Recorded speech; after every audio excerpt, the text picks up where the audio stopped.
નમસ્કાર મિત્રો, નમસ્કાર. આપ સૌને મારા નમસ્કાર. મારું નામ અશ્વિન વૈદ્ય છે. આજે હું તમને એક સરસ રત્ના સુમનની અરમાન સંભળાવવા જઈ રહ્યો છું. પ્રભુએ દીધું રૂડું રૂપ તને, એને હું કેમ ખોવા દઉં. અમાસની રાતે દીવાની જરૂર ન જણાય મને, રૂપ જાણે જલ પડી સરોવર તણી. સરોવરમાં તળવા નહીં દઉં.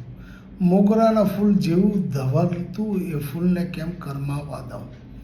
સરિતા સમ નિર્મળ જળ જેવી બંધિયાર તળાવમાં ભળવા નહીં દઉં. જગ મેળામાં ફળવા જવું તારે, જગ મેળામાં ફળવા જવું તારે, તને ત્યાં જરાય છૂટી નહીં મુખ કહું. યૌવને મોરી છે વસંતની રતી, તારી સાથેની મજાને ખોવા નહીં દઉં. તારી સાથેની મજાને ખોવા નહીં દઉં. સુમનનો ધબકાર થઈ બેઠી છે, સુમનનો ધબકાર થઈ બેઠી છે, મારા અરમાનોને રોકી નહીં દઉં. Thank you, thank you, thank you.